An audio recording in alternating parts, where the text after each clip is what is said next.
der Halbinsel Osa lebt die Hälfte aller in Costa Rica vorkommenden Tierarten. Und darunter sind so Exoten wie der Jaguar, der Tapir, Scharlachara oder Goldkehltukan. Und das hier hinter mir, das ist der größte zusammenhängende Tieflandregenwald an der zentralamerikanischen Pazifikküste. Und hier am Strand haben Anja und ich jetzt die Möglichkeit, für 2 Monate das Leben als Meeresbiologen auszuprobieren.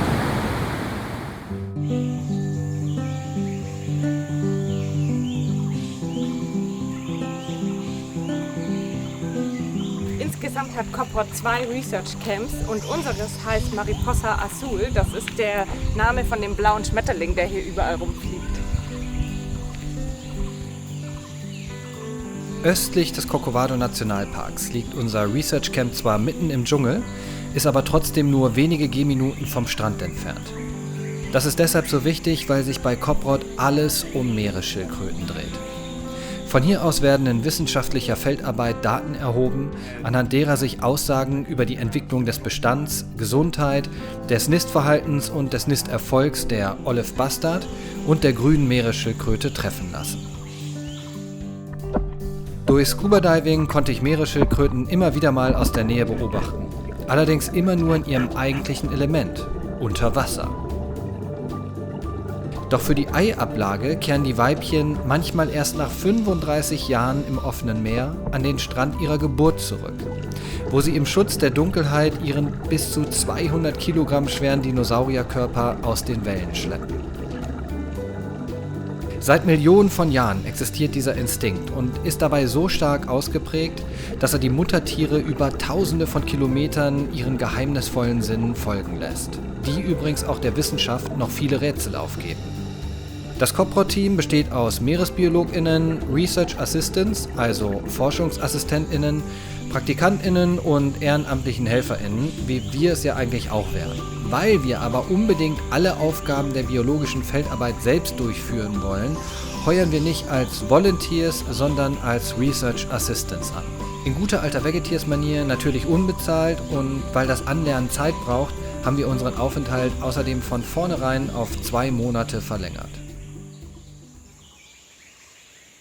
Moinsen aus dem Dschungel in Costa Rica. Unser Projekt im Namen der Meeresschildkröte beginnt erstaunlicherweise mit jeder Menge Hunde. Denn auch hier im Dschungel gibt es eine Nachbarschaft, auch hier im Dschungel gibt es eine Community und die allermeisten von den Menschen hier haben Hunde. Und die Hunde haben die blöde Eigenschaft, dass sie sehr gerne am Strand buddeln. Und wenn sie frische Schildkröteneier riechen, dann buddeln die am allerliebsten frische Schildkröteneier aus. Und das geht stark auf den Bestand der sowieso schon gefährdeten grünen Meeresschildkröte. Und deswegen haben wir bzw. COPROD ein Kastrationsevent ins Leben gerufen. Und heute kommt die ganze Nachbarschaft, die verstanden hat, worum es hier geht, zu uns ins Dschungelcamp gefahren und lässt ihre Hunde kastrieren.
Moin Papa, wie ist? Was ist los zu Hause?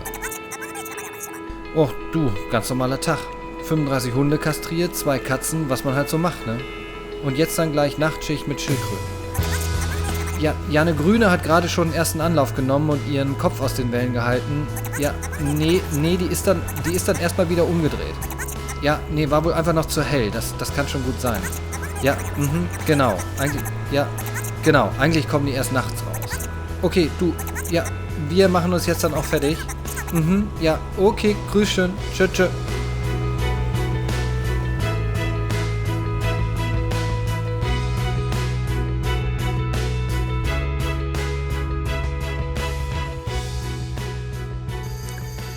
Hier in Costa Rica ist es jetzt 21 Uhr, es ist schon stockduster und für uns heißt es jetzt in den nächsten 4 Stunden den Strand entlang zu patrouillieren. Wir haben Nachtschicht und wir werden, weil die Meeresschildkröten so wahnsinnig lichtempfindlich sind, bei kompletter Dunkelheit, also ohne jedes Licht, patrouillieren. Wenn wir dann aber mit einer Schildkröte tatsächlich arbeiten, dann ist Rotlicht erlaubt. Gehen wir mal los. Jo.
Da, habt ihr gerade das schwere Ausatmen gehört?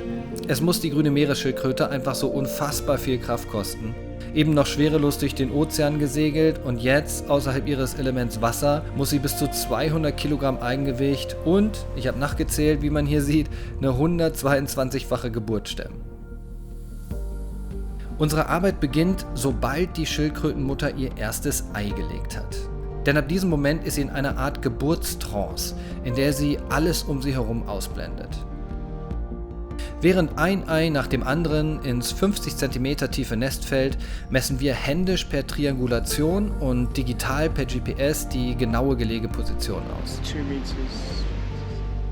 Glücklicherweise braucht die Schildkröte aber auch noch ziemlich viel Zeit, um ihr Nest anständig wieder zuzubuddeln und zu tarnen. Währenddessen können wir nämlich dann die Körpermaße nehmen und einen Bodycheck machen. Das heißt, wir tasten das Tier ab und prüfen dabei ihren Gesundheitszustand, zumindest äußerlich.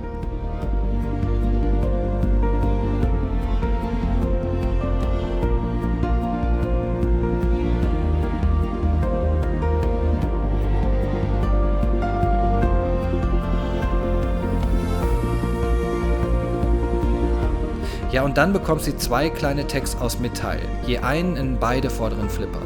Das kann man sich in etwa so vorstellen wie diese kleinen Nummernschildchen in den Ohren von Kühen. Die Schildkröten kriegen das deshalb, damit wir sie beim nächsten Mal eindeutig identifizieren können. Und dann, wenn die Eier gezählt, das Nest und die Schildkröte ausgemessen und die Vorderflossen getaggt sind, patrouillieren wir weiter durch die Nacht. während sich unsere Saurierdame hier endlich wieder durch das Brandungstor zurück in ihre Welt kämpft. Unfassbar.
They're just amazing creatures. Like, if you haven't seen a sea turtle yet, please do. They're prehistoric, dinosaur-like animals that come out of the sea like once or a couple of times a season to lay their eggs that they never see again, and there's just something so mystical and incredible about them. And I definitely think it gives you a real amazing perspective on our planet when you're kind of watching a sea turtle do its thing, you know, go through the nesting process. You could be you could be 1,000, 2,000 years ago, especially here in Karate where we have no coastal development at all. You can really just kind of get a feeling of what the world was like before all of this stuff happened, you know, before plastic, before transport, before fridges and freezers and all of that kind of stuff, you know, and it's amazing for perspective, and they're a really incredible animal, and it's a really amazing animal to connect people to conservation and connect people to nature. When people see baby sea turtles running down to the ocean, that's something that, you know, it's priceless. People, you know, children's faces, it just has this whole kind of analogy around it that just represents everything that life is about. So I've always found that they're an incredible species to help people connect to nature and kind of inspire people to make those changes at home, to reduce their plastic, to be a little bit more sustainable, to give back. And there's so many sea turtles here that it's just the perfect situation to start a sea turtle conservation project.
Also, wir haben das ja alles echt vermisst.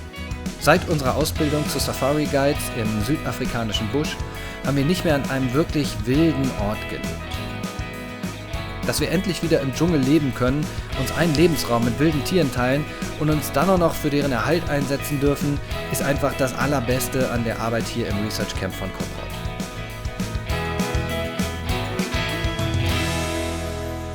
Wir haben nach der letzten Nachtschicht heute Vormittag frei. Wir haben keinerlei Pflichten und das heißt, wir haben endlich mal Zeit, die Kamera einzupacken, um mit euch eine Runde zu drehen, einmal ums Camp rum und eine kleine Safari zu machen, denn hier leben unfassbar viele Tiere Und ein paar davon wollen wir euch jetzt unbedingt mal zeigen.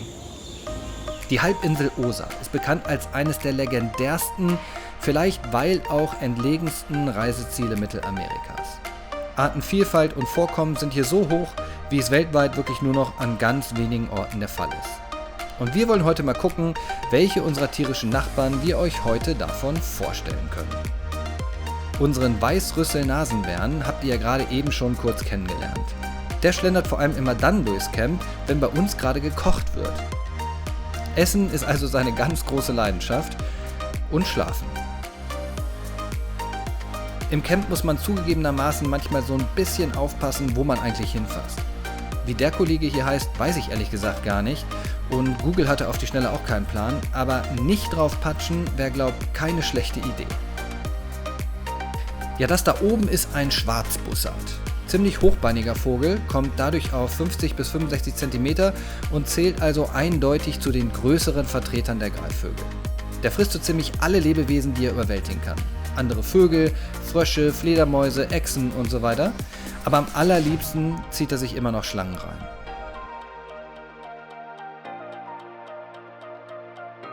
Rein äußerlich muss ich beim Faultier irgendwie immer an Oskar aus der Mülltonne denken. Und wenn man genau hinguckt, kann man auch sehen, warum. Das Fell schimmert grünlich, weil dem Faultier Algen im Fell wachsen. Also absichtlich. Faultiere züchten die sogar, weil Algen für sie der absolute Lieblingssnack für zwischendurch sind. Aus dem Grund halten sie sich übrigens auch jede Menge Haustiere im Fell. Handelsübliche Motten. Die Flatterviecher hinterlassen im Faultierfell wichtige Nährstoffe, die die Algen besser wachsen lassen. Und jetzt kommt's. Die Liebe zu ihren Algen geht so weit, dass sie sich nur ihretwegen regelmäßig in Lebensgefahr begeben. Denn statt ihr Geschäft einfach oben im Baum zu verrichten, klettern sie dafür runter auf den Dschungelboden. Obwohl die Zeitlupenwesen da unten für jeden Jaguar ein gefundenes Fressen wären. Aber sie gehen das Risiko ein, damit die Motten ihre Eier in den frischen Haufen reinlegen können. Ansonsten hätten die Motten nämlich keinen Grund mehr, im Fell des Faultiers wohnen zu bleiben und für Algennachschub zu sorgen. Will man nicht unbedingt einem Faultier beim Scheißen zugucken, blickt man hier im Dschungel am besten nach oben. Denn in den Baumkronen gibt's grüne Leguane, die manchmal orange sind, zumindest wenn sie männlich und in Paarungslaune sind. Gut, ein paar Spinnen gibt's da oben genauso wie unten, aber vor allem gibt's hier oben Rotstirn-Amazonen. Die, typisch Papagei, immer paarweise leben, aber das dann eben in Schwärmen von bis zu 100 Tieren.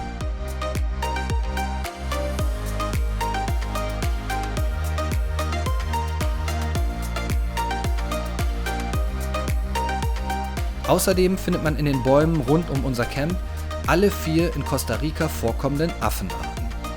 Das sind zuerst mal die Weißschulter-Kapuzineraffen. Mega freche Nachbarn, denen das Zielpinkeln auf Menschen ein echtes Anliegen zu sein scheint. Dann Herr Nilsson von Pippi Langstrumpf, also die Rotrücken-Totenkopfäffchen. Und dann haben wir hier auch noch die geschicktesten und schnellsten Kletterer in ganz Costa Rica, die Joffrey-Klammeraffen. Die drehen jeden Tag eine große Runde durch die Baumkronen rund um unser Camp und kommen dabei einmal am Vormittag und dann nochmal am frühen Abend hier vorbei.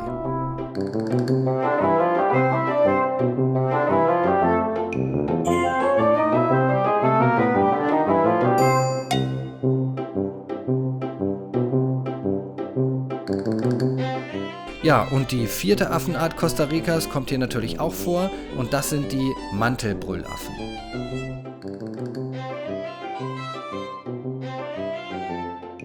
Und warum die so heißen, wie sie heißen, ist nur wirklich nicht zu überhören.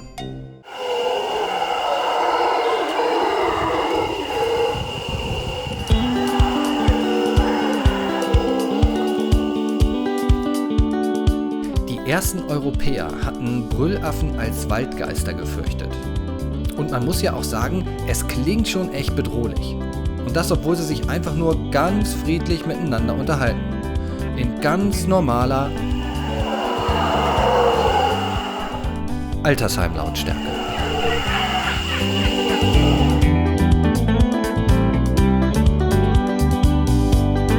Die goldene Kehle vom Goldkehltukan Die hört sich so an. Achtung!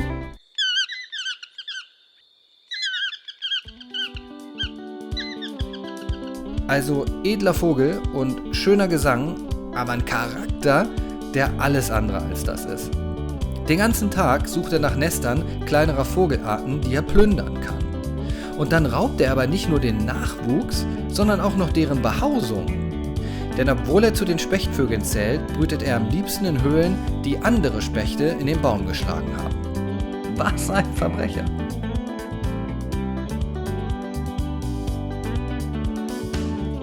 Unten am Strand warten noch weitere Räuber auf ihre Beute.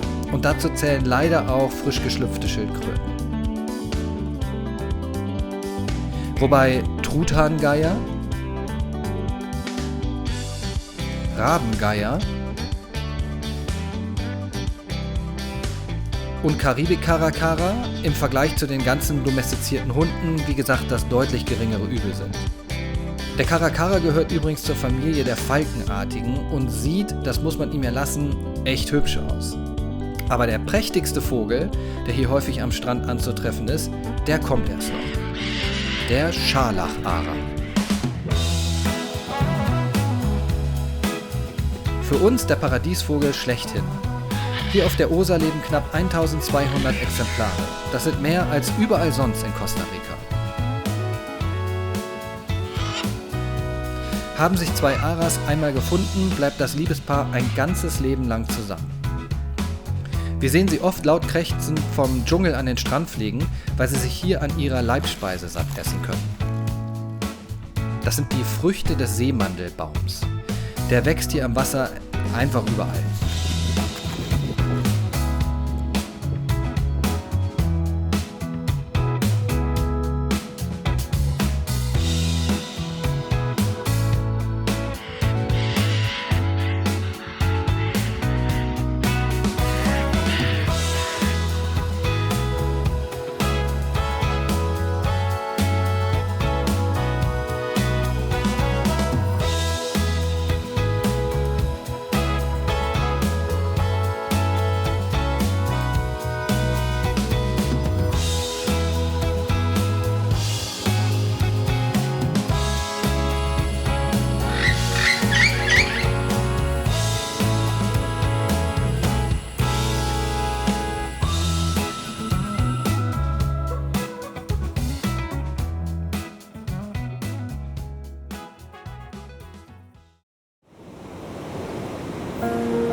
Ja, die Nachtschicht die ist ja wirklich eine Patrouille. Man patrouilliert also den Strand entlang, bis man dann eine Schildkröte findet und dann arbeitet man mit der.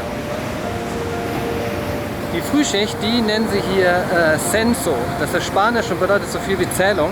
Und genau darum geht es auf der Frühschicht. Wir laufen also nochmal den Strand entlang und zählen wirklich alle Spuren der Nacht. Hier Tapirtracks am Strand. Richtig gut. Krokodile sind hier auch unterwegs, wie man hier sieht. Ich dachte eigentlich nur bei der Lagune da hinten.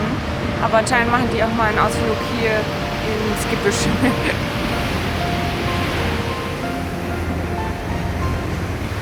Und hier ist die erste Schildkrötenspur, und zwar ist das die Spur einer Olive Ridley Schildkröte, die ist ein bisschen kleiner als die einer grünen Meeresschildkröte und die ist an den Außenrändern so ein bisschen so verwischt. Das ist natürlich ein kleines bisschen schwer zu erkennen, aber hier sieht man noch den Rand von der Nistgrube, die sie sich gegraben hat, und ja, der ganze frische Sand, den sie dann da drauf geschüttelt hat, den sieht man natürlich auch ganz gut und daran erkennt man, dass das hier ein Nest ist. Über das, wie ich sehe, ein Leguan des Nachts gelaufen ist. Hier sind die Spuren von seinem Schwanz, den er hinterhergezogen hat, und hier die Fußspuren. Also Westen sind 18,94 Meter, Osten 14,69 und der Center Post ist 9,93 Meter weg. Und das gucken wir jetzt mal, ob die das auch richtig gemacht haben.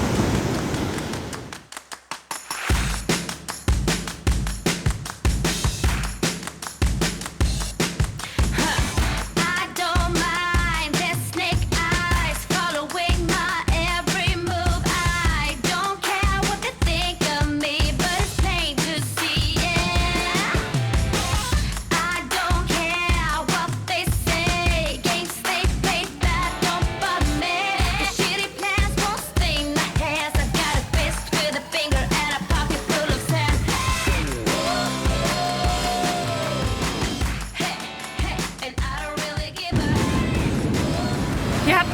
Maße genommen von Westen, Osten und von dem Center Post und die treffen sich idealerweise genau alle in einem Punkt. Oder sie machen zumindest so ein mini kleines Dreieck, was dann auch okay ist und das bedeutet, dass genau da die Eier liegen. Und als letztes wird dann die Spur noch durchgestrichen, damit man dann morgen auch weiß, dass die Spur schon bearbeitet wurde.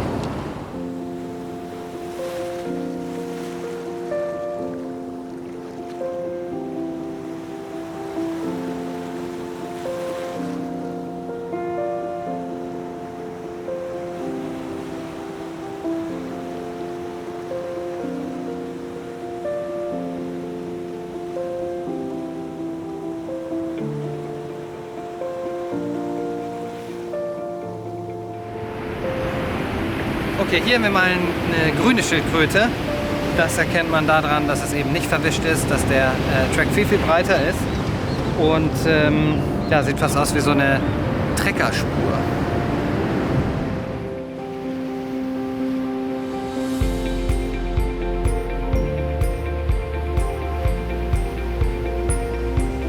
Ich glaube, die hatte hier einen wirklich langen, harten Versuch, aber das sieht hier am Rand aus, als sei das alles kollabiert. Und dann wird sie hier den Rückzug wieder angetreten haben.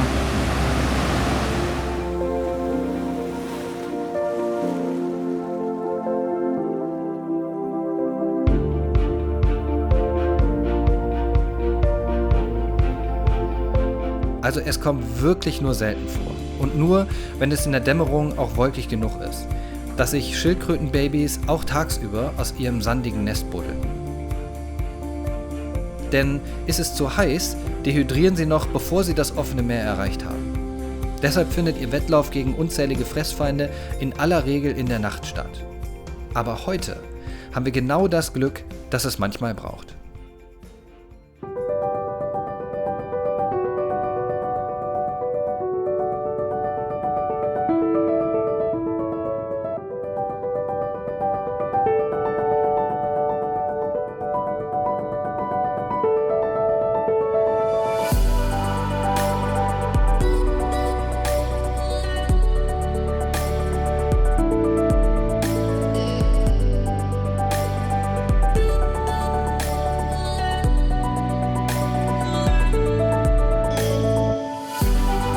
Wenn sich die Olive-Bastard-Schlüpflinge vollständig ausgegraben haben, müssen sie sich in einer komplett fremden Welt zurechtfinden.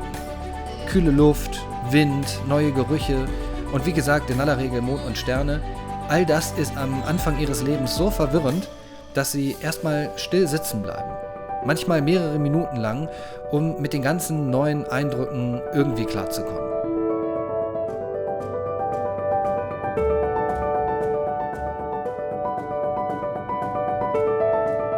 Den Weg ins Meer finden sie dann instinktiv. Man hat herausgefunden, dass sie sich zu Beginn ihrer langen Reise am Licht des Himmels orientieren, der über Wasser immer etwas heller ist als über Land. Dabei kann sie auch ein Vollmond nicht vom rechten Weg abbringen, weil ihr Orientierungssinn auf das Licht überm Horizont programmiert ist. Ist der mal nicht einsehbar, weil ein Stein, angespültes Treibgut oder Wolken die Sicht versperren, verlassen sich die Mini-Dinosaurier einfach auf ihr Gehör und folgen dem Geräusch der Brandung. Im Meer angekommen, können sich die Jungtiere dann endlich satt trinken, weil sie überschüssiges Salz einfach über umfunktionierte Tränendrüsen wieder ausscheiden können.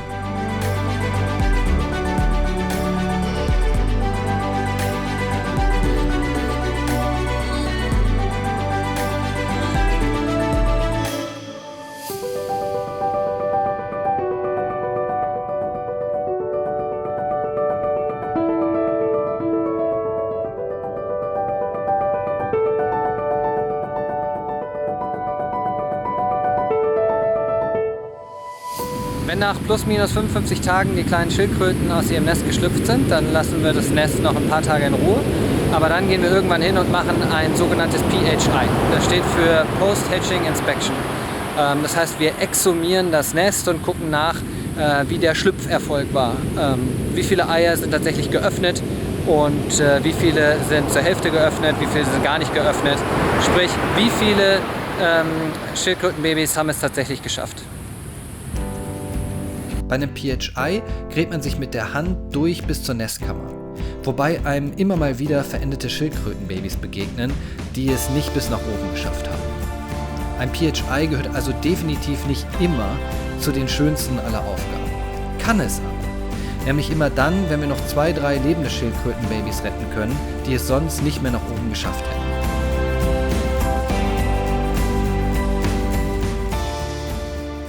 We're on the beach today to carry out a PHI, which stands for Post-Hatching Inspection. This is where we attend the nest and excavate the nest 45 days for olive ridleys or 55 days post-laying for greens to determine the hatching success. 23.7, yeah. We will excavate the nest, see how many successfully hatched, how many eggs were lost to bacteria and fungi, and how many stopped midway through development. This data all then gets fed back into the governmental database, and it allows them to monitor populations in the long term and draw conclusions with regards to changes to hatching success over time with respect to climate change or development in the area. We come to the baby pit and we start clearing all of the dry sand off the nest. This baby pit is where, as the babies have emerged, the sand has trickled down into the egg chamber, into the void, and it creates a slight depression in the sand. So when excavating, it's much easier to excavate the wet sand than the dry sand. So first off, we clear the dry sand away.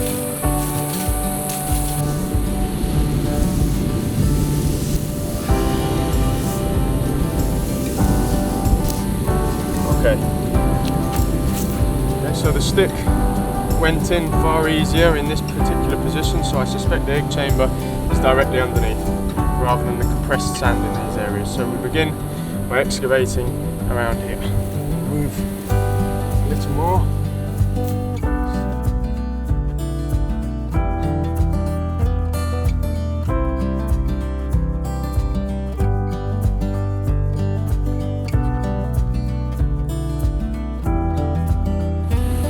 Okay, so here we have found the nest. Okay, Anya, when you're ready, if you could separate the eggshells into piles of 10, please. Okay. Thank you very much.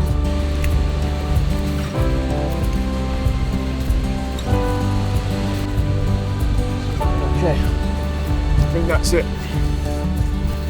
A normal egg is around this size, but occasionally they'll lay an unfertilized egg, known as a yolkless egg, which is more like this.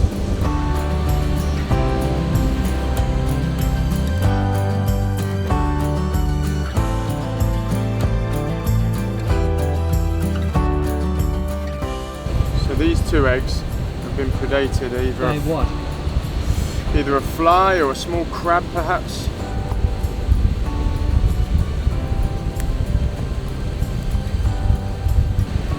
If the egg has been predated, you will find fly larvae and bone fragments. So from a total of 54 eggs, 51 have hatched successfully from this nest, and we've had 3 that didn't quite make it, so that's a pretty successful nest. Nach dem PHI mit Chris haben wir heute gleich nochmal eine Verabredung. Und zwar mit einer wirklich außergewöhnlich inspirierenden Person.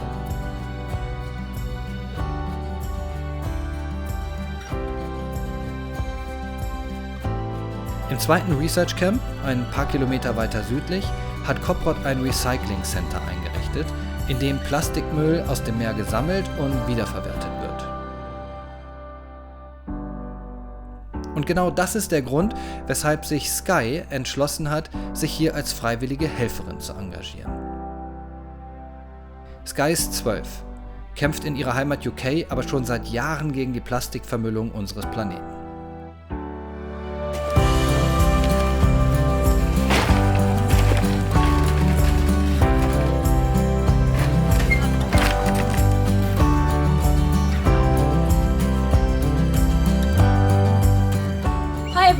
My name's Sky Neville and I'm 12 years old and I'm a campaigner against single-use plastic in the United Kingdom.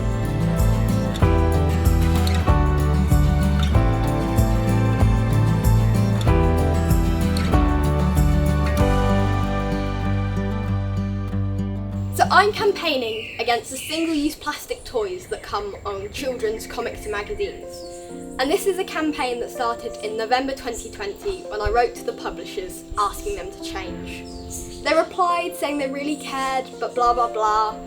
And this made me really angry, but this anger fueled my determination, so I started my petition that now has over 66,000 signatures, and I was heard on the radio by a manager at a big supermarket called Waitrose in the UK, and he heard this and realised that it was wrong, so in 10 days Waitrose announced that they'd stop selling magazines with plastic toys on, which was really amazing. So I wrote to loads of other CEOs of big supermarkets asking them to change, and Tesco, which is one of the biggest supermarkets in the UK, came incredibly close to doing the same as Waitrose.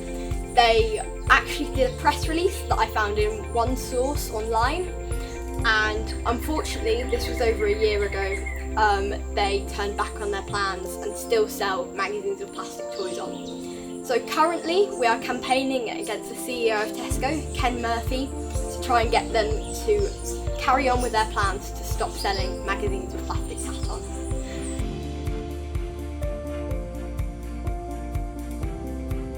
I think it's mainly because I want a nice future. I don't want to walk along every single beach and it's not a sandy beach, it's a plastic beach.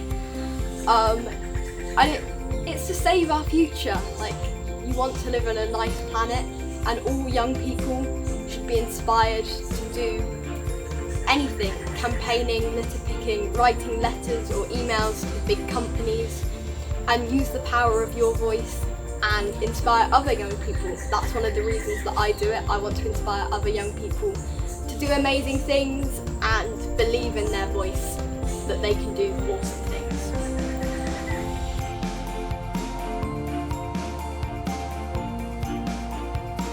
So here at Coprot, we have this amazing recycling centre, which is where we collect the rubbish that we produce on camp, and we also go on regular beach cleans to get the rubbish off the beach.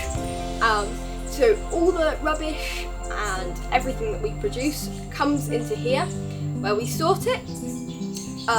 We can use type 2 and 5 here, so we can recycle it on site, and everything else we sort into PET, metals, glass, stuff like that, to be sent to the recycling centre near Puerto Jimenez to be recycled there. Then what we do with the plastic that we can use here, 2 and 5, is we sort it by colour, type, and then what we can't use because it's too sun-bleached or too dirty. Then we wash it, because you have to have every grain of sand out, which takes a very long time.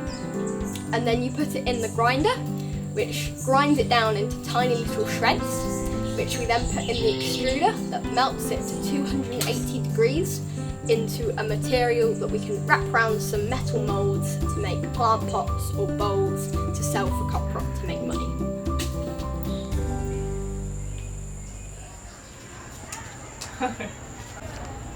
You're being filmed, if you do it. Ist jetzt richtig rum? Mhm. Jetzt müssen wir nur noch irgendwie wieder aus dem Dschungel rauskommen. Und das ist gar nicht so einfach, weil die Straßen hier unseren Hinterreifen aufgerissen haben. Und jetzt musste extra der Mechaniker hier in den Dschungel kommen und uns neue Reifen bringen.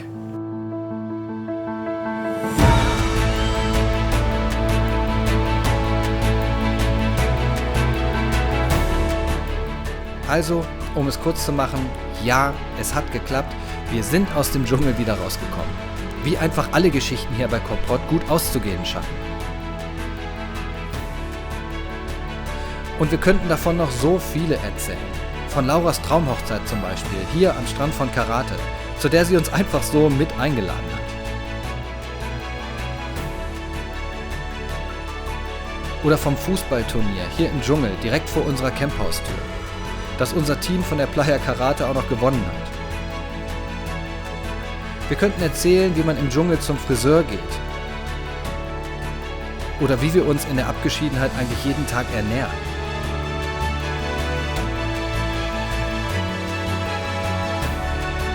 Oder wie wir eines Nachmittags mit Isa auf Burning Session waren. und wie eines Morgens plötzlich der super seltene Königsgeier auf einem Baum mitten in unserem Camp landete. Oder natürlich die Geschichte von meiner legendären Frühschicht. Ich war allein unterwegs und dann lief da plötzlich einfach so ein Jaguarundi am Strand lang. Wie geil, ey! Ich habe doch gerade eben noch in die Kamera gequatscht und habe erzählt, dass die Abmessungen stimmen. Und dabei sehe ich im Hintergrund eine große schwarze Katze Richtung Ozean laufen. Ich habe mega schnell versucht, meine Sony rauszuholen und draufzuhalten. Ich glaube, ich habe das Tier vielleicht eine Sekunde scharf drauf, wenn ich Glück habe. Aber für mich sah das echt aus wie ein dunkel gefärbter Puma. Guck mir. Wie geil, ey! Und natürlich könnten wir noch viele weitere Geschichten über Meeresschildkröten erzählen. Aber es muss ja auch noch ein paar vernünftige Gründe geben, uns auf Instagram zu folgen. Also feiern wir jetzt Abschied nach 2, wahnsinnig intensiven, unvergesslichen Monaten, in denen wir so viel gelernt und ganz besondere Menschen kennengelernt haben. Tschüss, Rosa.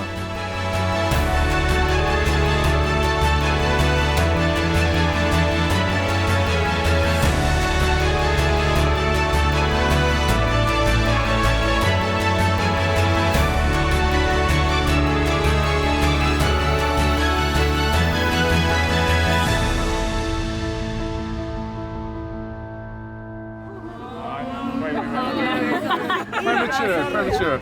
3, 2, 1.